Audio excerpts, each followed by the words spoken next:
dilihat dari absennya udah semua ya, 1, 2, 3. Berapa tuh total peserta? 5 apa 4 ya? 5 Pak. 5 ya? Oke, 5. Tapi di Google Classroom kok cuma 4 ya? Ada yang masuk kah?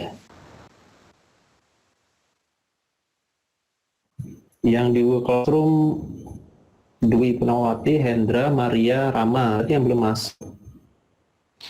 Mas Farudin belum masuk Pak. Pak Rudin mana? Pak Rudin? Ada di sini, tapi kok belum masuk.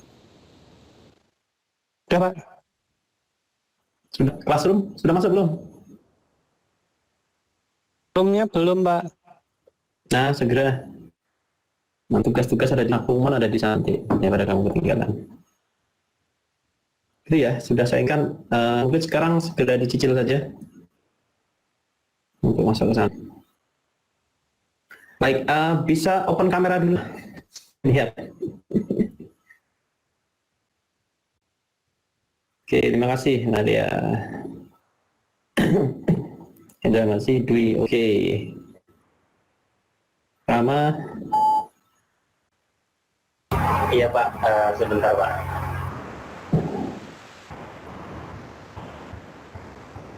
Oh, Farudin posisi di mana nih? Oh, kan malam hari ya? Oh, seperti malam. Di kamar ya? Ya. Oke, baik. Terima kasih.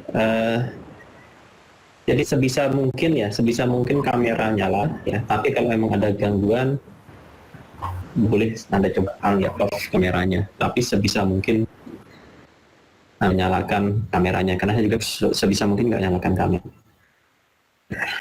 Maaf. Baik, kita mulai ya. Jadi hari ini adalah sistem teknologi informasi dan industri, ya. Kemudian ini mata kuliah pilihan, sepertinya ya, betul ya.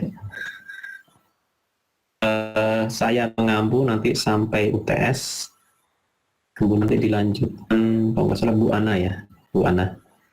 Nah, rencana pembelajarannya Anda nanti bisa lihat di Google Classroom, itu ada saya upload MFT ya, istilahnya itu jam mutunya Fakultas Teknik untuk melihat kesesuaian antara rencana dan pelaksanaan. Tetapi Anda bisa ngintip di sana sebenarnya nanya apa saja, dan mungkin saja berganti nanti, gitu ya. Akan melakukan pergantian konten gitu ya, melihat situasi nggak apa. Yang penting tapi secara overall Anda lihat saja di sana tentang apa yang Anda akan belajar gitu untuk mata kuliah ini gitu ya. Nah, pada dasarnya di tahun-tahun sebelumnya untuk mata kuliah ini secara mungkin sederhana adalah kompetensi yang diharapkan saat Anda lulus mata kuliah ini adalah Anda mampu merancang struktur database gitu ya. Jadi bukan sampai harus merancang sistem database yang sudah bisa diaplikasikan gitu ya. Tidak harus itu, tapi karena itu kompetensinya adalah tetangga kita lah ya, teknologi informasi gitu ya. Yang sampai misalnya mendesain user interface yang keren, bagus gitu kan. Tidak sampai situ, tapi kita di industri adalah justru mengarsitekturkan gitu ya, jadi merancang struktur database dalam artian mengetahui apa saja kebutuhan untuk membangun database tersebut gitu ya, data-data apa yang diperlukan, kemudian bagaimana hubungan antar data dan sebagainya. Nah, di sini nanti struktur ini bisa kemudian Anda serahkan ke teman-teman di sistem informasi gitu ya, untuk kemudian dirancang interface-nya gitu, seperti apa. Tetapi Anda yang mengarsitekturkan gitu ya, rancangan seperti apa ya, secara umum begitu ya. Walaupun nanti atau ya setelah UTS biasanya Bu Ana akan memvalidasi struktur Anda gitu ya, yang Anda rancang dengan suatu software gitu. Jadi rancangan Anda dicoba divalidasi apa benar nggak sesuai yang Anda harapkan database-nya itu. Biasanya memakai Microsoft Access ya, tanya ya. Nanti tergantung Bu Ana nanti ya. Microsoft Access rancangan Anda coba buat situ gitu. Kenapa Microsoft Access? Ya paling sederhana. Namanya produk Microsoft, visualisasinya pasti paling mudah untuk kalau Anda lihat sekali langsung tahu gitu ya. Sama seperti Anda menggunakan Microsoft Word, Microsoft Excel dan sebagainya. Ini salah satu produk Microsoft saja. Tapi memang Microsoft Access ini jangan sampai kalau Anda bayangkan ini bisa diterapkan untuk database perusahaan besar, tidak ya, karena Microsoft Access ini sifatnya personal database saja. Tapi cukup untuk Anda memvalidasi rancangan Anda, gitu ya. Itu yang tentang mata kuliah ini, gitu ya. Secara umum. Ada pertanyaan dulu tentang global dari mata kuliah ini, atau ternyata kok berbeda ya dengan yang saya pikirkan, gitu ya. Atau Anda punya ekspektasi lain, silakan. Ada tidak? Boleh. Mohon maaf. Ya. Gimana Mas? Mudah. Itu berarti membangun struktur itu semacam flowchart gitu atau seperti Ya. apa? Mungkin bisa dijelaskan lebih lanjut. Jadi mungkin ya temannya flowchart lah, tidak flowchart gitu ya. Kalau di database gitu kan. Bagian Anda mengembangkan kompetensi Anda gitu ya. Ya. Wah, Pak, saya mau tanya lagi. Ya, boleh. Untuk yang SQL-nya itu nanti akan diajarkan juga nggak? Maksudnya apa? SQL, oh ya. SQL-nya nanti ya, setelah UTS biasanya. Karena SQL itu datanya harus jadi dulu. Jadi SQL itu kan Anda nanti mengquery data dari sekian banyak tabel intinya gitu ya. Bocorannya gitu ya, dari sekian banyak tabel yang saling terhubung. Anda harus bisa mengquery ya data yang Anda inginkan, dan biasanya memakai bahasa SQL gitu ya, standar SQL. Ya nanti nggak tahu ya apakah nanti saya takut waktunya nggak cukup sampai UTS ini, tapi biasanya setelah UTS pasti SQL digunakan untuk Anda mengquery data, dan itu mutlak ya, karena Anda punya database dan punya kumpulan data tabel. Kalau tidak bisa Anda query ya, Anda ingin data apa gitu ya. Misalnya kalau data mahasiswa ya kan, sering sekali kalau data mahasiswa itu saya ingin tahu, ya nggak apa-apa. Kalau Anda merasa berat silakan matikan video, nggak apa-apa ya.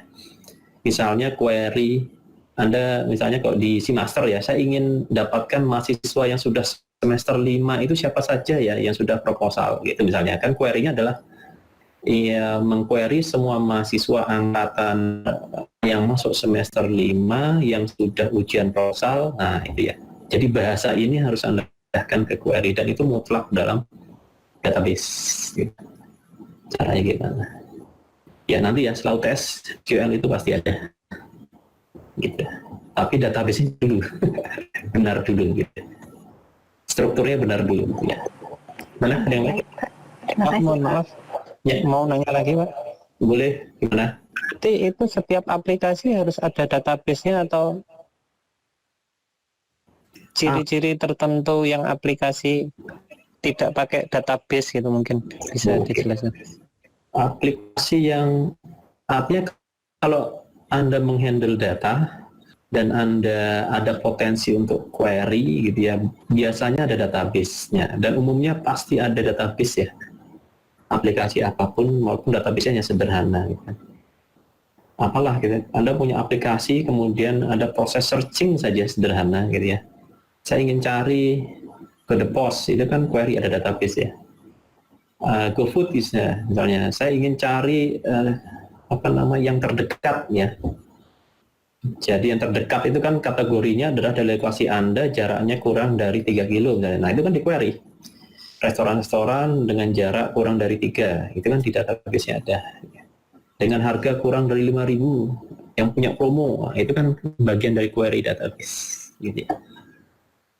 Pada umumnya pakai. Ada yang tidak pakai? Apa? Saya bingung. Ada nggak contoh yang kira-kira tidak memakai data, tidak memakai database? Foto, tapi umumnya pakai ya, jadi lebih ke arah itu ya. Dan saran saya, jadi setiap mata kuliah apapun di S2 ini, gitu ya, yang Anda pakai, saya bicara sebagai kaprodi, itu benar-benar mendukung tesis Anda gitu ya. Kalau bisa.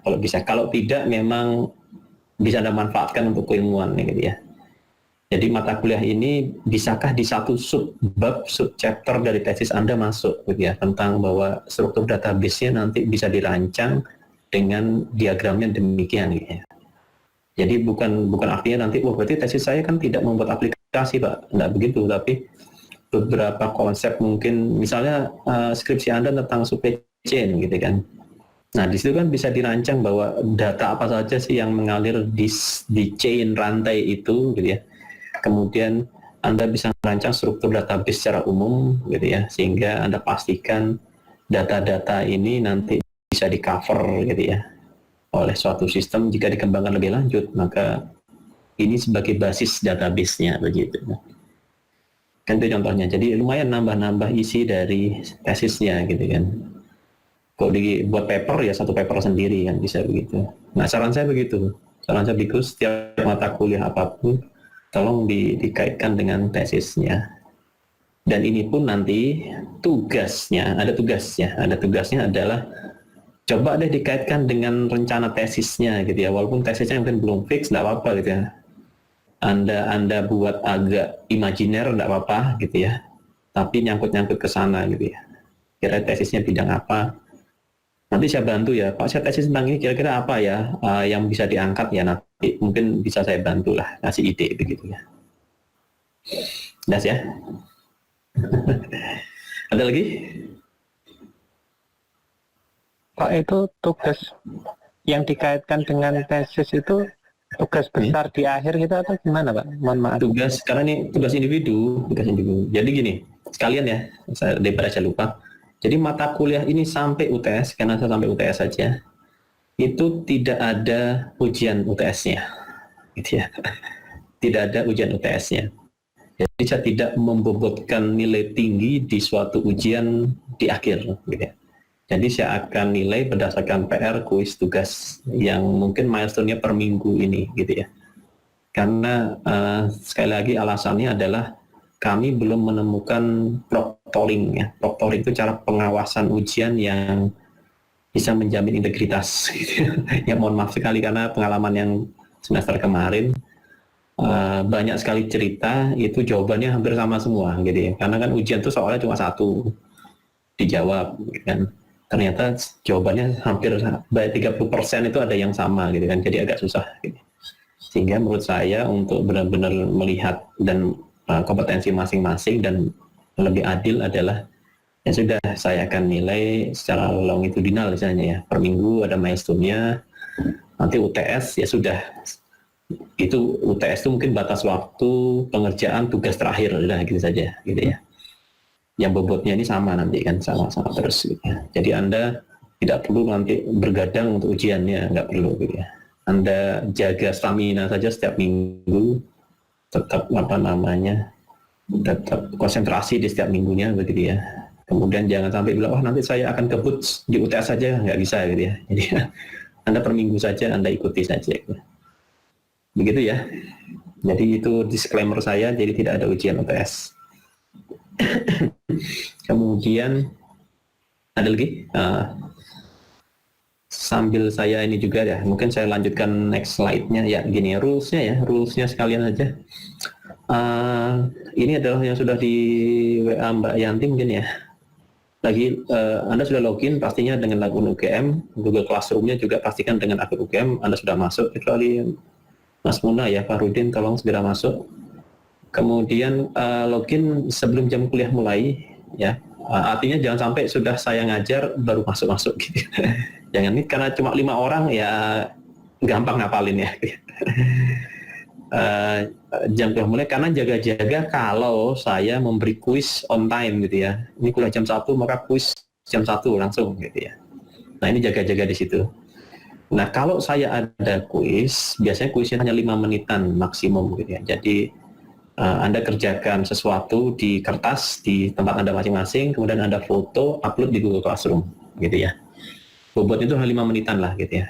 Tidak sampai setengah jam terus Anda pusing enggak gitu. Dan biasanya kuisnya berkaitan dengan materi sebelumnya atau tugas yang sudah diberikan. Jadi ingat ya, bobot hanya 5 menit, mestinya ya bisa Anda kerjakan gitu ya dengan cepat. Kemudian nanti ada presensi online, saya nggak tahu ini sudah ada presensi online-nya belum ya? Sudah masuk belum ya? Ya belum ada ya. Nanti Belum ada, Pak. ya sambil jalan ya, semoga nanti tengah-tengah ada. Kalau nggak nanti saya berikan ya presensi online-nya. Ini sudah masuk semua, udah hafal ya, nanti kalau ditanya, masuk semua. Itu ada Mas Bistri. Nanti absennya nanti ada di chatting ya, kalau ada yang. Tolong pastikan ngisi presensi online yang diberikan, karena satu-satunya cara kita menghitung presensi adalah dari situ. Gitu ya. Kami tidak menerima, misalnya WA saya, Pak saya masuk, nggak bisa. Jadi dari situ, mau dari sana. Dan syaratnya lah nilai, karena ini tidak ada ujian ya, jadi syarat nilai itu keluar dari saya adalah kalau Anda 75% mengikuti kuliah sinkron. Jadi ya, dari yang saya masuk, ya 75 dari yang saya masuk. Kemudian, nah jika ada kesulitan, misalnya ada link ya, dibagi link terus ada kesulitan, ya silahkan kemudian langsung kontak admin S2 gitu ya, di jam kuliah itu ya, bahwa saya kesulitan ini ya, linknya salah atau bagaimana, segera ya selesaikan hari itu juga. Kemudian saya sudah bilang sama admin S2 bahwa sebisa mungkin memang setelah presensi itu masuk langsung diinputkan ke si master. Jadi Anda bisa cek mungkin dalam beberapa hari ke depan sudah masuk ke si master enggak absensi Anda untuk mata kuliah ini gitu ya. Paling lambat seminggu lah ya, paling lambat seminggu. Kalau ternyata dalam 1 minggu terus nama Anda belum masuk, padahal Anda sudah yakin masuk kelas gitu ya, Anda bisa kontak admin lagi gitu ya. Jadi jangan menunggu sampai menjelang UTS kemudian Anda baru komplain tentang absen ya. Selalu cek gitu ya. Termasuk semua mata kuliah ya, mata kuliah S2 Anda cek di hari itu absen oke, gitu ya. Anda setelah tersubmit gitu ya, kemudian cek di si master rajin gitu ya, absennya Anda masuk semua enggak gitu ya, per minggu. Kalau ada masalah segera selesaikan gitu ya, di minggu-minggu itu. Kemudian ya sebisa mungkin kamera nyala dan responsif ya, jika ditanya langsung buka mic gitu ya. Lebih ke arah itu saja. Menggunakan pakaian yang sopan, saya tidak menuntut Anda casual sangat resmi, tidak ya, karena yang penting tidak singletan saja. Belum mandi nggak masalah gitu ya, yang penting kelihatan sopan. Kemudian ya karena apa? Karena gini, saya berharap yang penting adalah poin yang ini ya. Mata kuliah Anda berada di program reguler gitu ya, sehingga seharusnya dalam Anda mengikuti kuliah itu tidak sedang beraktivitas pekerjaan formal lain gitu ya. Mungkin kan Anda sedang bekerja, udah nyambi mumpung online saya bisa lanjutkan pekerjaan saya formal lain. Nah ini saya sarankan tidak gitu ya. Misalnya Anda kerja kantor lagi gitu ya, sambil nyambi kerjaan kantor terus Anda kuliah, nah ini saya tidak sarankan gitu ya, karena ini program reguler. Apalagi sedang berada di jalan gitu ya, dihindari betul kalau tidak terpaksa, apalagi sambil rebahan gitu ya. Jangan, karena apa? Karena ya saya minta Anda fokus, penilaian kadang di tengah-tengah gitu kan, saya minta kemudian ada kuis gitu kan. Nah ini tidak ada alasan Pak belum siap atau apa gitu ya. Nah memang idealnya kuliahnya adalah Anda menggunakan laptop ya, bukan handphone. Karena misalnya tiba-tiba saya minta Anda ada kuis, ada Google Form di sana, Anda cepat pindahnya gitu ya. Saya rasa laptop adalah yang paling optimal lah, bukan handphone gitu ya. Sehingga itu yang penting ya. Jadi saya anggap semua sudah siap menerima materi, duduk di meja, sudah siap mencatat atau apa gitu ya. Sama saat seperti kuliah lah gitu ya. Tidak sedang di jalan, sedang nyupir atau sedang mengerjakan tugas dari bos yang lain gitu ya. Nah kemudian siapkan backup plan ya, jika listrik mati. Nah ini kalau listrik mati oke lah pakai HP gitu ya, atau sinyal drop, tethering dan sebagainya ya. Ini pastikan ya, pastikan siap semuanya. Oke, ada yang lain dari rule ini? Misi Pak, izin Pak. Ya boleh. Dari yang rule tadi, yang melakukan aktivitas pekerjaan lain Pak. Posisi sekarang saya lagi kerja nih Pak. Status saya masih CPNS nih, baru masuk juga. Jadi belum dapat izin atau cuti kerja nih Pak. Jadi ini pun sekarang masih di kantor sambil online gini Pak. Jadi gimana ya Pak untuk ke depannya? Yang penting gini, saya tahunya bahwa saat jam kuliah Anda siap terima kuliah, tidak kemudian nyambi-nyambi gitu ya. Iya. Yang penting itu. Jadi di saat jam kuliah tidak misalnya tiba-tiba dipanggil atasan Anda, tolong kerjakan Anda sambil ngetik apa sesuatu sambil kuliah, itu pasti loss, gitu ya, loss. Apalagi sampai beranjak dari tempat, terus kemudian Anda kerjakan lain. Nah ini yang saya khawatirkan karena ini program reguler ya. Kalau Anda di jam di waktu luring kan tidak bisa nyambi ya, kan harus ke kampus. Gitu. Iya Pak. Intinya itu bahwa saya menganggap bahwa ini seperti kuliah. Anda berada di ruang kuliah tapi tempatnya tersebar gitu ya. Sehingga jangan disambi-sambi sama yang lain begitu. Itu ya intinya. Kalau sekarang status Anda di kantor nggak masalah ya. Yang penting di jam kuliah jangan diganggu ya. Ditulis di depan. Don't disturb. Gitu. Ya, siap Pak. Ya, Jadi juga sih untuk punya waktu untuk kuliah, kemarin udah sampaikan KRS juga ke atasan, di approve juga sih. Yang penting itu atasan tahu kok ditempel di depan pintu gitu ya. Ini jam kuliah saya gitu kan. Jangan diganggu gitu ya. Siap. Karena program reguler gitu ya. Karena kemarin ada yang ya sambil kerja juga gitu kan. Jadi terus tidak bisa absen ya karena apa? Nah itu tolong diantisipasi ya. Apalagi kalau ada jaringan kantor yang ngeblok Google misalnya kan. Google Formnya diblok Pak jaringan kantor ya, itu tolong diantisipasi ya. Ada tidak bisa upload dari kantor Pak karena ini diblok karena ada kantor yang begitu strict ya. Ya, email Google diblok gitu kan harus pakai email perusahaan dan sebagainya. Nah itu coba dicek ya bisa nggak. Oke, ada lain? Yang lain? Makasih Pak. Ya. Ada yang lain? Tidak ada, saya lanjutkan sedikit. Ya, jadi gini. Berdasarkan aturan rektor ya, dan juga aturan nasional 1 SKS mata kuliah itu adalah sekarang 170 menit. Kalau dulu saat luring memang dibagi pembagiannya 50, 60, 60 gitu ya. 50 di kelas, 60 aktivitas tugas gitu ya, 60 mandiri berkaitan dengan kuliah itu 1 SKS. Tetapi di masa pandemi begini akhirnya dibuat udah total saja. Yang penting 1 SKS 170 menit. Sehingga kalau ini 3 SKS tinggal dikali 3 gitu ya. Nah, total menit itu adalah kombinasi daring sama luring ya. Kuliah sinkron dan asinkron intinya itu. Sehingga kuliah sinkronnya berapa menit, kemudian sisanya adalah ya sudah tugas-tugas asinkron begitu. Nah, untuk kuliah sinkron itu saja ya kita semua tahu lah kalau Anda berlama-lama depan komputer capek lah gitu ya. Saya juga capek. Bayangan saya kalau 3 SKS itu maksimum 1,5 jam kita tatap muka sinkron seperti ini ya, maksimum.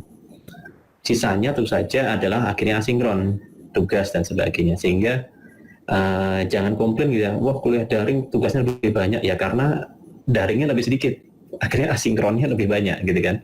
Nah itu yang tolong dimaklumi gitu ya, bahwa memang itu konsekuensi dari daring ini adalah karena sinkronnya sangat singkat gitu ya, 1,5 jam. Yang biasanya kita duduk di kelas ini kan 2,5 jam ya 3 SKS. Terus, nah itu yang penting gitu ya. Kemudian apa lagi ya? Ya di situ ya tentang jam kuliah kita sinkron paling enggak ya 1,5 jam saja lah. Nah sehingga gini, dalam kuliah sinkron ini pastikan lebih banyak isinya diskusi gitu ya. Walaupun kita hari pertama saya lebih banyak ngomong gitu ya, enggak apa-apa. Tapi nanti berikutnya adalah saya kasih tugas nah nanti lebih banyak diskusinya gitu ya. Anda dari materi sebelumnya, kemudian dikasih tugas, ada problem apa, nah itu kita diskusikan, kita selesaikan gitu ya. Nah sehingga begini, kalau ini bisa Anda masukkan ke dalam subchapter dari tesis Anda atau proposal Anda atau sedang mulai merencanakan sesuatu, udah lumayan nyicil kan ya. Nyicil subchapter tulisan gitu ya, walaupun ya Anda masih berapa semester 2, semester 3 gitu ya, semester 2 rata-rata ya. Nah lumayan Anda bisa nyicil gitu kan, sehingga Anda lebih semangat berdiskusi, wah nanti bisa masuk ke tesis saya nih gitu. Itu harapan saya sih, harapan saya begitu, lebih banyak diskusinya, jadi tidak satu arah begini. Nah untuk video pembelajaran memang saya belum banyak memberikan. Kalau di Google Classroom justru yang akhir ya, karena tahun lalu memang itu ini kan masa mulai pandemi ya tahun kemarin, materi-materi tahun kemarin itu pandemi itu mulai di menjelang akhir dari UTS gitu ya. Jadi saya baru buat yang ini yang setelah UTS. Tapi nggak masalah ya. Nanti kita dalam kuliah kita bisa adalah diskusi di situ. Oke, gitu ya. Anda bisa cari tentang DFD. Jadi materi minggu depan adalah tentang DFD ya, data flow diagram. Saya sebentar. Saya sambil ngetik saja. Share screen-nya malah window. Jadi sambil Anda nyicil materi ya. Jadi tentang data flow diagram gitu ya. Anda mulai cari literatur apa itu data flow diagram gitu ya. Dan minggu depan kita sudah langsung praktek membuatnya gitu ya. Praktek membuatnya. Nah, namun kita perlu data ya, perlu apa tuh objeknya yang bisa diaplikasikan. Nah, mulai mikir sekarang ya, atau kita bisa diskusi ya, kira-kira objek Anda apa. Karena ini penting, kalau Anda tidak punya objek atau suatu bisnis proses yang ingin Anda angkat, Anda memang bingung sendiri nanti gitu ya. Atau saya beri contoh sederhana untuk kuliah gitu kan. Biasanya contoh untuk kuliah adalah saya memakai suatu kasus adalah proses pembelian buku online gitu ya. Ini adalah satu tema bisnis prosesnya bahwa ada telepon. Ya, ada tema besarnya adalah saya bisnis buku online gitu ya. Saya butuh database gitu ya. Bagaimana nanti struktur database-nya kan gitu ya contohnya. Anda mungkin lebih kompleks ya. Kalau kuliah kan contohnya simpel aja biar mudah dipahami. Nah, yang perlu Anda lakukan adalah mendeskripsikan proses bisnisnya gitu ya. Deskripsikan. Yang perlu Anda buat adalah Anda harus bisa menentukan siapa saja yang terlibat dalam proses ini gitu ya. Siapa saja itu bisa berupa orang, bisa berupa bagian, atau kelompok orang. Orang itu bisa namanya, individunya, atau nama jabatannya, bagian keuangan gitu ya misalnya. Atau kelompok orang, konsumen misalnya gitu ya. Nah, ini Anda harus clearkan gitu ya, harus jelaskan. Pertama adalah istilahnya kok bahasa bisnis kan stakeholder-nya siapa sih? Siapa tuh yang terlibat dalam proses-proses ini? Dan ini nanti bisa mencerminkan dari scope Anda gitu ya, scope database-nya. Siapa tuh yang terlibat dalam database ini gitu kan? Yang terlihat dari yang muncul di situ gitu kan, siapa saja. Ada konsumennya, ada bagian A, bagian B, si A, si B gitu kan. Itu dulu ya, jadi objeknya. Kemudian adalah Anda harus bisa nanti mendeskripsikan apa data, kita bicara data ya, karena inilah data flow diagram, apa data yang mengalir dari satu orang ke orang itu gitu ya, atau satu bagian ke bagian yang lain. Data apa yang mengalir gitu ya. Data apa yang kan data flow di sini. Karena tujuan minggu depan adalah menggambarkan diagram dari deskripsi Anda. Ya, saya beri contoh misalnya, biar agak besar sedikit. Ya, proses pembelian buku online atau bisnis penjualan buku online gitu ya. Mungkin saya lebih arah penjualan. Saya penjualnya, bukan saya pembeli, penjualan aja ya. Saya sebagai orang yang menjual gitu. Deskripsinya adalah pertama, saya sebagai orang yang menjual, saya prosesnya adalah dari customer gitu ya, dari customer itu apa misalnya ya, menyerahkan PO, arti PO ya, purchase order ya. Ini ada dokumen, jadi ada orang, ada datanya apa ya, PO ini ya, purchase order ke toko, anggaplah saya bilang toko gitu ya, atau langsung aja ke bagian penerimaan, penerimaan PO gitu misalnya kan. Bagi contoh ya, deskripsinya sederhana aja. Customer menyerahkan PO atau PO purchase order, saya ingin beli buku apa. Kemudian bagian penerimaan, jadi ini deskripsinya, penerimaan akan ngecek ya, misalnya bahasanya sederhana, mengecek PO apakah gitu ya, apakah yang diorder ya, apakah yang diorder sesuai gitu ya. Misalnya begini ya, karena kan ada, oh ya nanti dari customer akan ada PO, ada bagian yang ngecek, karena bisa saja kan PO-nya Anda jualan buku tapi yang diorder sepeda kan saya Anda tolak gitu. Itu maksudnya, jadi mengecek di order sesuai atau enggak itu adalah itu. Karena kalau tidak sesuai, Anda tulis kalau tidak sesuai maka di reject ya. Di reject itu dikembalikan gitu kan. Kalau sesuai maka PO diberikan ke mana, bagian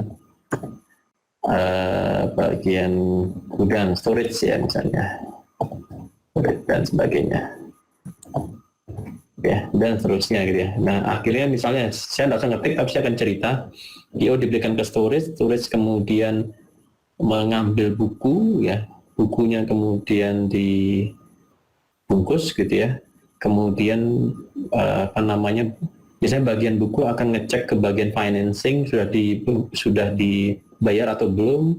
Kalau sudah maka dikirimkan gitu ya. Nah proses ini kan bisa beda-beda ya, bukan berarti yang saya terangkan itu paling bagus, tidak gitu ya. Bisa saja Anda bisa membuat suatu proses bisnis yang lebih logis, lebih bagus, lebih optimal gitu ya. Yang penting Anda deskripsikan gitu kan, sedetail mungkin sebaiknya gitu ya dari prosesnya. Dari sini nanti akan kelihatan sebenarnya siapa aja yang terlibat. Saya tadi menyebutkan ada customer, ada bagian penerimaan PO, ada bagian gudang, ada bagian finance, ada nanti yang ngecek pembayaran gitu ya, ada yang memasukkan pembayaran itu ke bagian accounting dan sebagainya. Nah itu akan kelihatan nanti, oh ternyata yang Anda tuliskan deskripsi ini adalah itu saja item-item entity-entity-nya gitu ya, termasuk data-datanya adalah ini gitu ya. Itu contoh gitu ya. Sudah paham belum? Ya, yang jelaskan. Nah sekarang ya mungkin kita boleh diskusi gitu ya, yang di kepala Anda kalau dikaitkan dengan tesis sudah ada yang nyantol enggak gitu ya, di satu sub saja, tidak harus berkaitan langsung, atau justru Anda dapat ide, wah ide saya ini tapi saya kembangkan lah, entah nanti masuk atau enggak, pikirkan nanti gitu ya. Paling tidak ini nyantol sedikit lah, oh tentang ini nanti saya kembangkan apa. Tapi jangan hanya teranggung pada ini penjualan, biasanya untuk menstart penjualan buku, saya harus jualan apa ya, jangan gitu. Supply chain ya, data apa, atau satu saya tanya, yang karena di kamera Mas Hendra, tesisnya rencananya mau topik apa? Ya Pak, untuk tesisnya sementara lagi berusaha ganti topik nih Pak, jadi belum ketemu yang pas terkait dengan kerjaan sekarang. Sebenarnya kan semester 2 kemarin udah mau ketemu topiknya. Cuma karena di tempat baru dari atasan minta kalau bisa tesisnya sesuai dengan kerjaan, jadi sekarang masih nyari-nyari topik yang pas Pak, jadi belum ketemu topiknya. Kira-kira apalah, karena ini kan kuliahnya harus jalan ya, nggak mungkin. Apa nanti diganti di tengah nggak apa-apa, cuma resikonya kan Anda harus ngulang dari awal untuk Anda ya, artinya Anda di tengah begini atau kita ganti topik, ya berarti kan effort Anda akhirnya dari awal gitu ya, walaupun saya sendiri nggak masalah gitu ya. Apa nggak bisa nyebutkan, nggak bisa saya bantu gitu tentang apa?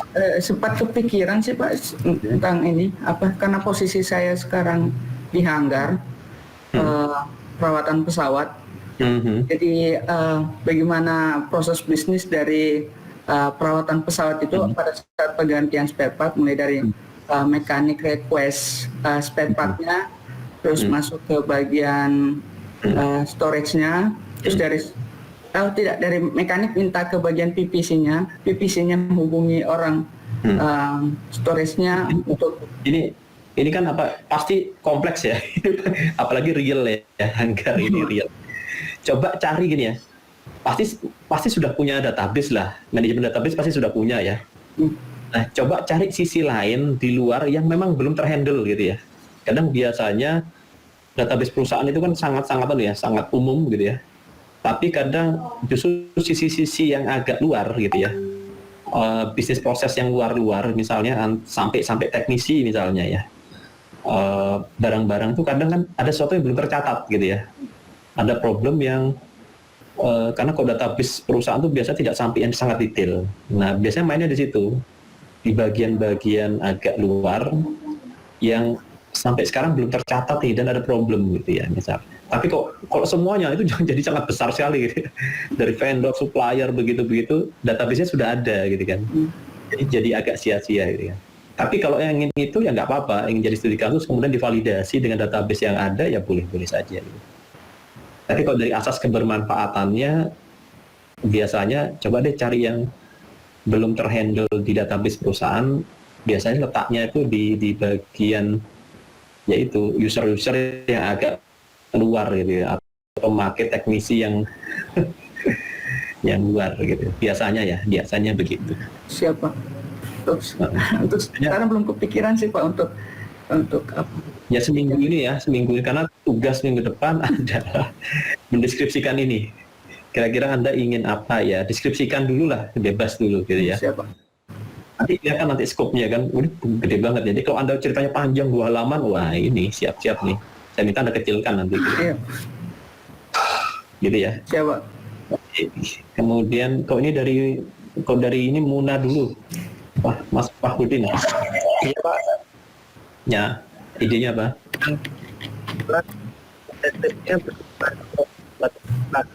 Terus ya Mas? Manajemen. Manajemen ya.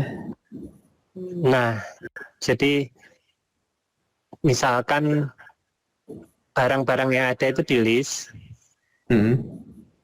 tapi yang sebelumnya masih pakai manual itu Pak. Misalkan untuk barangnya habis, kehabisan, atau kapan dia harus order, nah itu sih Pak. Jadi mau membuat EOQ-nya ekonomi. Kasus real atau dalam tesis atau apa yang diambil? Iya Pak, dalam tesis saya Pak. Oh ya boleh ya. Objeknya apa ya? Studi kasusnya apa? Studi kasusnya sih bikin sistem pendukung keputusan sih Pak. Nah objeknya, temanya apa? Spare part apa? Gimana Pak? Spare part artinya objeknya apa? Objeknya untuk UMKM. Bimbingannya siapa ya? Kalau boleh tahu? Biasanya Fitri Pak. Bu Fitri, UMKM. Oke, ya UMKM kan banyak ya, misalnya UMKM apalah gitu kan. Nah, sehingga saya punya bayangan gitu ya, saya bisa bantu nanti biasanya sana problemnya apa sih gitu ya. Ya. Nanti yang dia memasukkan data-data barangnya Pak. Jadi misalkan dia jualan makanan juga boleh, misalkan dia jualan untuk alat-alat elektronik juga bisa, seperti itu. Jadi yang penting tidak kehabisan gitu loh Pak. Jadi misalkan sediaannya berapa, jadi inventorinya juga tidak kebanyakan. Tapi ya paham ya. Walaupun itu kasusnya sangat umum, sangat-sangat umum. Tapi nggak apa-apa kalau Anda ingin jadikan studi kasus, tetapi nanti cari keunikannya ya, uniknya bedanya dengan apa ya, sistem database, karena kan inventory control sudah sangat umum gitu ya. Misalnya sama pemilihan supplier sih Pak. Ya berarti data supplier ya, pada dasarnya umum. Tapi nggak apa-apa untuk mata kuliah ini kayak begitu, nggak apa-apa. Yang penting bisnis prosesnya Anda kayak gini, Anda jelaskan dulu, baru nanti akan ketahuan gitu ya. Kan ada suppliernya apakah supplier ada misalnya gini ya, suppliernya banyak untuk mensuplai satu barang yang sama gitu ya, misalnya. Ya UMKM sepatu ya, UMKM sepatu itu kulitnya itu kan satu jenis kulit sapi misalnya, tapi suppliernya banyak kan gitu ya.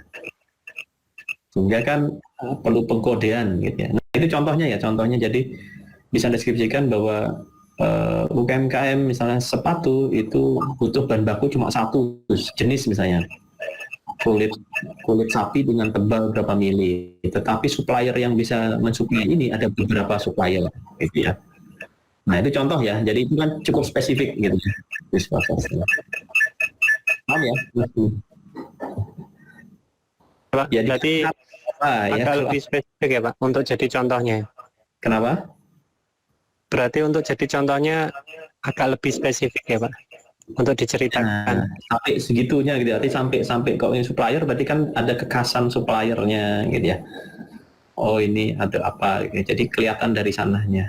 Tidak hanya sekedar bahwa supplier mengirim ini ke sini ya, terus didetailkan gitu ya. Di karang-karang nggak apa-apa gitu ya. Anda berimajinasi kayaknya begini deh gitu kan. Lebih bagus kalau begini, itu boleh. Saya tidak mengharuskan Anda ini kan tidak real Pak, nggak usah gitu ya. Jadi lebih ke arah Anda bicara optimal, bicara ideal juga boleh juga gitu ya, nggak masalah. Namun memang masalahnya nanti kok ingin disambung ke tesis ternyata beda jauh, nah itu ya nggak apa-apa sih. Lebih ke arah Anda tidak bisa langsung mengaitkan dengan tesis gitu ya. Ya nggak apa-apa juga gitu, cuma Anda rugi sendiri nanti. Oke gitu ya. Oke Mbak Maria, saya ya bimbingan saya sendiri. Kamu mau ngapain Mbak? Iya Pak. Saya masih lihat jurnal Pak. Kemarin itu saya sempat tertarik dengan cloud manufacturing itu Pak. Ternyata isinya kurang lebih itu agak berkaitan dengan skripsi saya Pak. Kalau ini saya boleh cerita sedikit skripsi saya itu. Waktu itu saya bikin integrasi proses supply chain gitu Pak di galangan kapal. Jadi mulai dari gambar request dari customer hingga di dalam integrasi proses itu juga saya bikin setengahnya marketplace, jadi supplier khusus bahan galangan kapal itu langsung masukin harganya di situ, jadi dari purchasing galangan itu bisa langsung request di situ sesuai ketersediaan gudang supplier dan ketersediaan gudang di perusahaan galangan sekarang ini gitu Pak. Waktu itu problemnya itu jadi karena kan gambar kapal tuh rumit gitu ya Pak. Nah itu tuh sampai lama banget berbulan-bulan, sedangkan proyeknya itu harus diselesaikan secepat mungkin gitu Pak. Jadi dengan integrasi database supply chain ini jadi lebih cepat gitu Pak. Gitu. Waktu itu saya sempat seperti itu gitu bikinnya. Jadi saya sempat bermain dengan DFD, UML dan SQL itu. Waktu itu gitu Pak. Sedikit. Ya enggak apa-apa. Sebenarnya bagus gini ya. Idenya kalau untuk tesis misalnya keunikanmu itu kan justru project ya. Jadi project itu kan timeline-nya itu beda-beda tiap project. Dan itu projectnya kan juga objeknya beda-beda. Iya Pak. Juga kan kadang material yang dibutuhkan juga beda-beda. Iya, jadi mereka mesen setelah kalau ada pesanan itu Pak. Nah, itu jadi karakteristik khusus gitu ya, yang tadi. Kalau tadi sepatu itu kan mungkin namanya ukurannya 40, 44 ini kan sama gitu ya. Suppliernya di manage saja dan antara demand sama ya antara demand dan supply kan gitu. Kalau ini kan lebih kompleks misalnya. Bahwa ini pun custom, saat gambar jadi maka mengenerate kodenya pun custom, suppliernya pun juga nantinya harus mengenerate proses pembuatan partnya juga harus custom kan dan sebagainya ya. Iya Pak. Dan kemudian belum lagi bicara timeline, yes. Nah itu nggak masalah, kalau saya sih oke gitu ya. Nah cuma untuk tesismu apakah masih ingin galangan, tergantung data yang kamu bisa akses mana gitu ya? Iya, sepertinya mungkin enggak, Pak. Mana enggak kegalangan kapalnya? Gimana, Pak? Saya punya kontak ke sana. Masih sih ada, Pak, tapi galangannya di Jakarta. Sebenarnya paling deket tuh ada di Lamongan, tapi terakhir kabar yang saya dapat yang di Lamongan udah tutup, Pak. Jadi yang paling besar ada di Lampung sama di Jakarta Utara itu, Pak. Ya silahkan. Kalau kamu ingin tesis itu, ini pengembangan itu boleh gitu ya. Berdasarkan database salah satu supportingnya ya oke saja. Dan kamu mulai dari kuliah ini. Iya, Pak. Ya. Terima kasih, Ya, Pak. tinggal di terus bisnisnya apa coba kamu gambarkan gitu ya. Termasuk bisa verifikasi sebenarnya part yang unik itu mana, suppliernya itu apakah harus sama atau beda, apakah satu supplier hanya mengerjakan produk yang sama gitu ya, apakah bisa beda, kan itu jadi hal yang menarik dalam nanti deskripsinya kan gitu ya. Iya, Pak. Oke. Terima kasih, Pak. Ya. Oke, Mas Rama berikutnya. Iya, Pak. Nah, gimana? Ada ide apa? Sebenarnya kalau dari judul tesis saya kan itu membuat suatu produk, Pak ya. Produk Bimbingan siapa ya? Boleh tahu bimbingan siapa? Bimbingan Pak Andi, Pak. Pak Andi Sudiarso. Oh, oke. Pak Andi Sudiarso. Ya, oke. Sang batik. Nah, kebetulan judulnya tuh harmonisasi pewarna alami dengan kain batik. Nah, itu mungkin kalau saya angan-angan, Pak ya, mungkin kan nanti dari kain batik itu bisa diperluas lagi jaringannya, karena kan kebetulan kan Pak Andi ini kan mempunyai sebuah rumah riset gitu, Pak. Dan memang kan di sana kan memang tidak hanya rumah riset gitu aja, tapi tidak hanya membuat produk aja, tapi juga memperjualbelikan juga gitu loh. Ya. Nah, mungkin di sana ya saya ngambil mungkin dari sana sih, Pak. Belum kepikiran juga ke depannya bakal mau gimana. Ya, saran saya itu luas sekali. Kalau ini ada dua hal. Anda nanti ingin bicara database untuk produksinya, cara memproduksi ya. Karena saya beberapa kali nguji bimbingan Pak Andi, saya sangat apal ya. Jadi namanya membuat pewarna buatan itu kan juga proses yang kompleks ya. Misalnya konsumen saya ingin motifnya ini, di situ ada 3 jenis warna gitu ya. Nah, pembuatnya kan juga harus mencari ini buat warna ini pakai apa nanti ya gitu ya. Urutan prosesnya bagaimana ya, nanti bahannya mana ya, kemudian kalau warna ini sebaiknya dijemur berapa lama ya. Nah, itu kan juga perlu database gitu ya. Jadi di prosesnya sendiri itu banyak data di situ. Di penjualannya pastinya gitu kan ya. Nah, tinggal dipilih. Nah, kalau saya kok dilihat dari keunikannya, mending orientasinya ke prosesnya, karena penjualan itu sudah sangat umum gitu ya. Tapi ke prosesnya, nah, warna batik alami itu kalau mesennya misalnya gini ya, bisa mengestimasi gitu ya. Jadi database Anda punya data kalau warna ini maka prosesnya berapa lama, data ini prosesnya berapa lama gitu ya. Hingga kalau konsumen itu mesen batik dengan 5 warna, Anda punya estimasi ini jadinya berapa lama gitu ya. Itu contoh ya. Contoh. Untuk konsumen. Nah, untuk pembuatnya sudah tahu urutannya gitu kan. Oh, bentuk ini maka saya harus ngambil material ini, urutannya mana-mana gitu ya. Tinggal explain saja gitu ya. Sehingga kalau pegawai baru nggak perlu diajari lagi kan. Ikuti saja itu SOP yang kamu buat dari database gitu. Kalau saran saya ke proses gitu ya. Kebetulan memang umum gitu. Kebetulan saya juga ada mengadakan eksperimen juga, Pak. Nah, itu mungkin banyak proses yang ada di dalamnya. Itu mungkin bisa saya masukin nanti. Terima kasih, Pak. Silakan. Ya, silakan. Kalau saran saya itu, tapi tergantung dari Pak Andi ini. Iya, Pak. Ya. Oke, dan Bu Dwi, silakan Bu Dwi. Ada ide apa? Saya yang dipanggil Bu sendiri, Pak. Ya, Saya dipanggil Mbak juga, bersedia kok, Pak. Iya, Dwi deh. Biar setara semua. Iya. Nah, gini, sejujurnya saya untuk tema tesis belum ada ya, Pak ya. Semester berapa ya Bu Dwi? Semester 2 ya? Semester 2, Pak. Iya, oke. Pembimbing? Pak Bagio, Subagio. Oh, Bagio. Oke, ya. Jadi memang belum ada ide untuk tesisnya dan memang Pak Bagio meminta untuk diskusi dulu sebelum menentukan tema tesis ini. Jadi untuk kalau dibilang ide, saya belum ada ide. Cuma ketika Bapak menyampaikan tadi tentang proses bisnis, saya jadi recall ke pertama kali saya dulu setelah lulus saya bekerja itu tugas pertama saya ketika ospek, istilahnya ospek di kantor itu adalah membuat proses bisnis. Jadi sebelum kita kerja itu kita harus paham betul proses bisnis di perusahaan kita itu apa saja. Jadi selama saya 2 kali ospek, saya pindah kerja 2 kali. Bidang apa? Kebetulan saya mulai kerja itu tahun 2000. Saya lulus 2010 Pak. 2011 saya kerja di bagian auto part. Kemudian tapi cuma setahun Pak.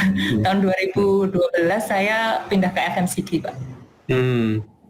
2015 berhenti Pak, saya nggak kerja lagi. Ya. Iya gitu. Ya, sebenarnya penting untuk apalagi diskusinya Pak Bagio. Walaupun Pak Bagio punya ide sendiri, Pak Bagio biasanya idenya tentang produk desain, kesuksesan produk atau apapun gitu ya. Yang tren-tren terakhir Pak Bagio itu adalah tentang melihat tren di medsos ya. Tren di medsos, dibaca trennya dan dikaitkan dengan desain dan kesuksesan produk gitu ya. Itu yang terakhir yang saya kan termasuk yang co-supervisor untuk mahasiswa S3 beliau. Melihat di Twitter itu kan rame gitu kan, bicara tentang apalagi Indonesia ya, itu kan namanya nge-tweet atau membahas suatu produk itu kan lumayan cukup kejam gitu ya. Jadi melihat apakah dari misalnya salah satu topiknya itu yang sedang digarap itu pergantian model produk otomotif ya, misalnya kan Avanza itu kan berkali-kali ya. Apakah di medsos itu juga rame nggak ya berkaitan dengan itu, antara ekspektasi di medsos dengan realitas akhirnya produk itu launching begitu ya, dilihat trennya gitu. Kadang kan saat mulai heboh di bahwa Avanza tahun depan atau bulan tahun depan ada facelift gitu kan, nah itu kan heboh di medsos kan tentang ekspektasinya apa, nah itu bisa ditangkap gitu kan. Kadang kan juga produsen juga test the water ya, jadi coba deh bilang akan begini, nanti konsumen sebenarnya suka apa enggak gitu ya, dilihat sentimen analisisnya gitu kok. Ternyata positif, ternyata negatif ya sudah. Itu contoh ya. Jadi menggali data di gitu ya, salah satunya untuk melihat preferensi desain gitu ya. Dan prediksi kesuksesannya begitu. Bagus. Itu ya gitu yang tren sekarang, tapi nggak tahu kalau beralih gitu ya. Nah mungkin kalau ingin itu dulu di Autopart apa Bu anunya, ada kaitan dengan desain nggak, desain produk nggak, atau hanya kebetulan kalau saya malah di FMCG-nya saya bagian bukan produk desain sih, apa research R&D Pak. R&D-nya mungkin bisa diangkat pengalaman dulu kerja R&D tentang itu, apa tuh masalahnya gitu ya. Apakah biasanya kalau kita kan R&D kerja sendiri tetapi melihat need dari customer kan juga suatu tantangan gitu ya. Ya betul. Nah itu mungkin bisa digali gitu kan. Nah, kalau dulu kan dari survei, dari apa, kok sekarang kan lihatnya di media sosial gitu ya. Iya. Itu contoh.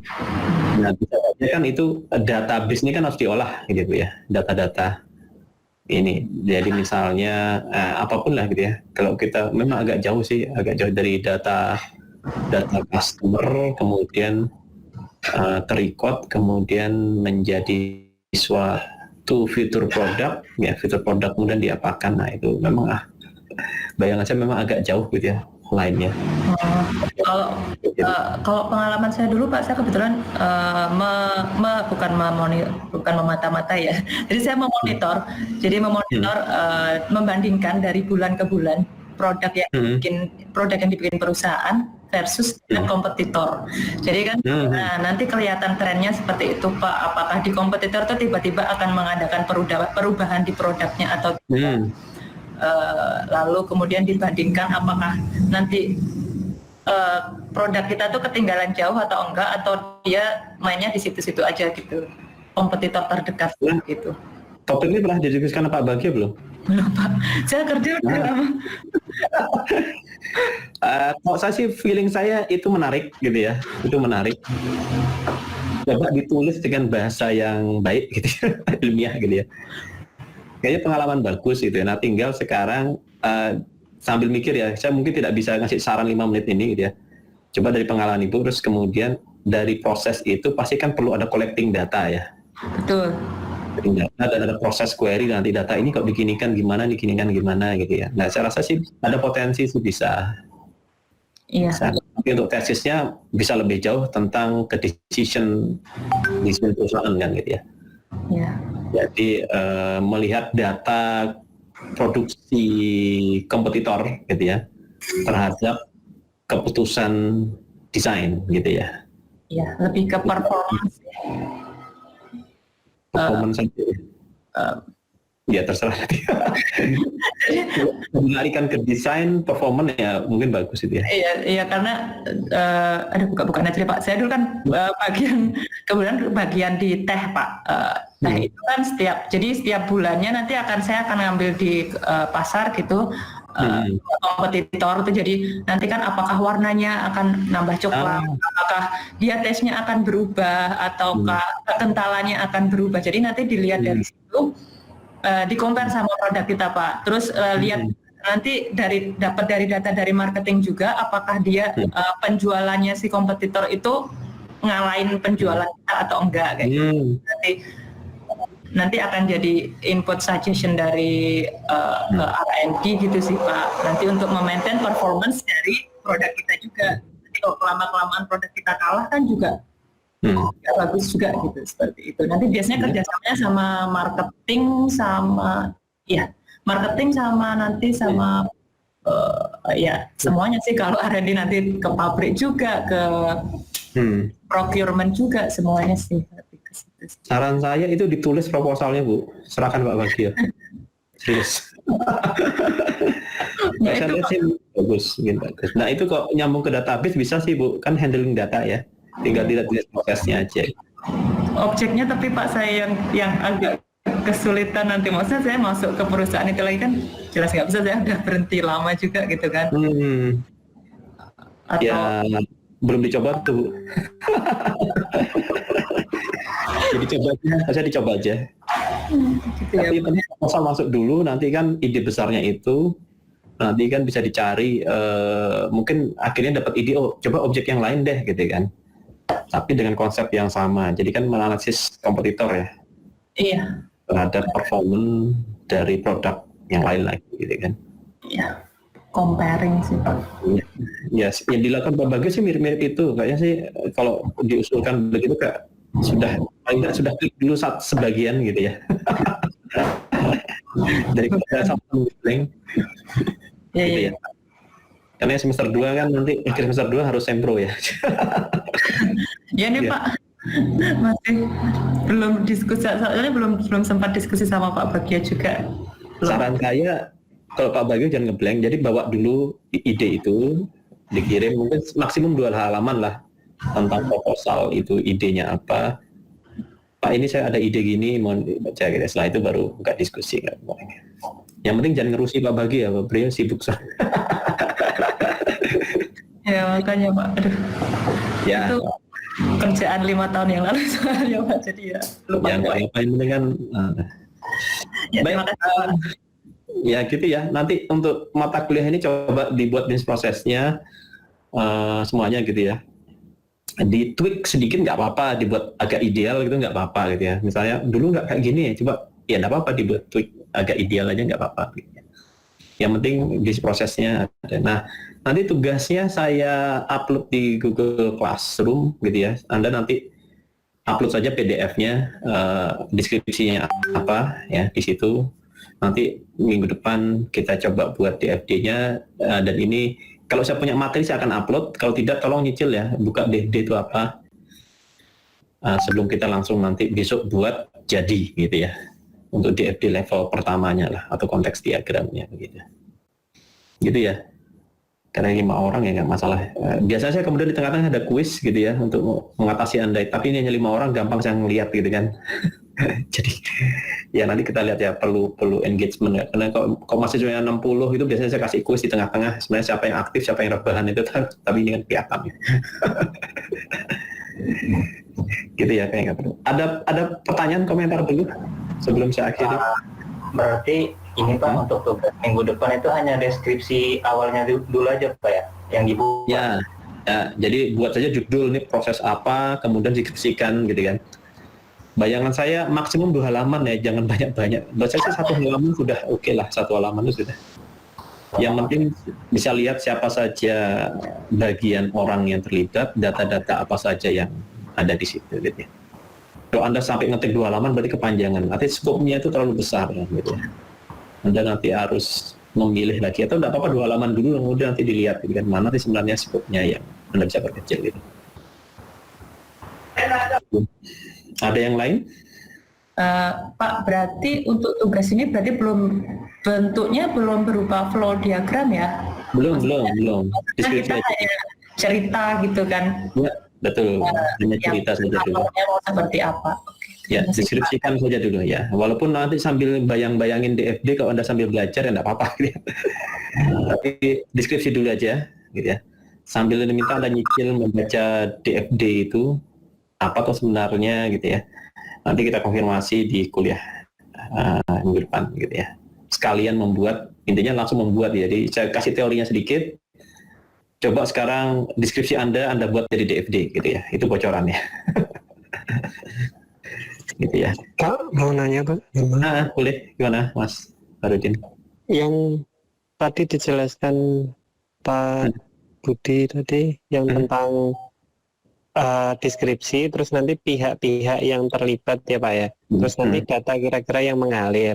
Nah, pihak yang terlibat itu harus manusia nggak Pak? Misalkan informasi, material, energi gitu kan, kalau sistem itu kan kompleks gitu, atau yang ditinjau hanya manusianya saja Pak? Bisa sistem, bisa sistem. Misalnya kan bisa berupa objek ya. Misalnya bagian keuangan itu kan objek sebenarnya. Kalau sistem misalnya dari chamber ya, dari combustion chamber, nah itu kan nanti akan mendapat data apa. Kalau bicara sistem boleh gitu ya. Dari sensor apa, nanti sensor ini memberikan data apa ke bagian apa, nah itu boleh. Bisa berupa objek tertentu. Paham ya, Mas Farudin ya? Iya Pak, berarti input output ya Pak? Input output, ya diceritakan dulu aja deh. Nanti kita lihat ya. Diceritakan aja dari bagian ini kemana inputnya, terus outputnya jadi apa, kemana, ya itu boleh. Diceritakan dulu aja. Gitu ya. Oke, ada yang lain? Ini, ya. Untuk deskripsinya itu berarti yang dideskripsikan yang ada di internal kita saja kan ya Pak ya?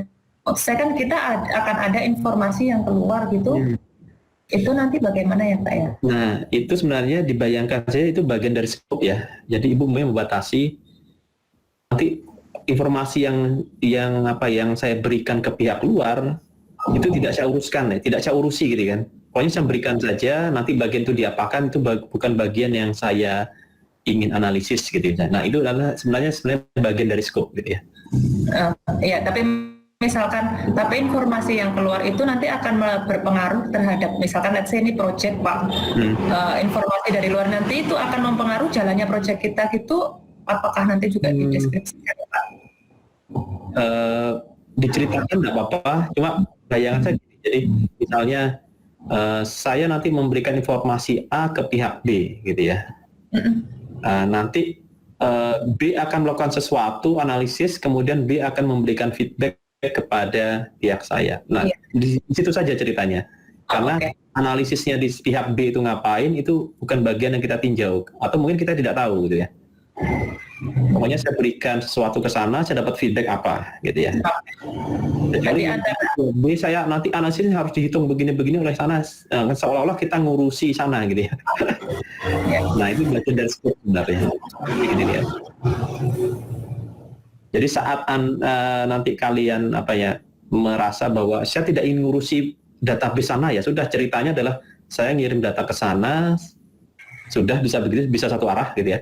Ataukah saya ngirim data ke sana, keluar, kemudian saya berharap feedback apa dari sana, ya sudah di situ saja. Sama cara yang analisis bagaimana, ngitungnya gimana, tidak bagian yang didetailkan, nah itu sebenarnya membatasi scope ya. Berarti batasan scope ada di kami ya Pak. Maksud saya misalnya dalam satu perusahaan itu kan ada marketing, ada finance, bla bla bla. Saya misalkan saya membatasi untuk ya udah saya ngurusin yang proses bisnis di dalam marketing saja gitu. Oh boleh ya itu. Jadi kalian semua yang batasi. Dalam diskusi itu akan kelihatan gitu ya. Terima kasih Pak. Ya. Ada yang lain? Tidak ada. 1 jam 15 menitan. Ya, saya cukup ya. Jadi kira-kira nanti seperti ini jalan diskusi, saya harap sampai UTS juga seperti ini, fokus pada masing-masing ya. Dan mungkin masing-masing bisa memberi masukan nanti saat mungkin share screen gitu ya. Kayak seperti ini nanti mungkin ada beberapa hal yang bisa saling mengoreksi begitu. Dan harapannya UTS-nya adalah clear semua, jadi DFD jadi, ERD jadi gitu ya. Sehingga ya sudah tidak ada ujian, nanti nilainya ya di situ gitu ya. Milestone dari per minggunya ini gitu ya. Begitu ya. Dan apalagi terus masuk ke tesis ya sudah nyicil adem gitu ya. Sudah gitu ya. Ya begitu ya. Kayaknya saya cukup.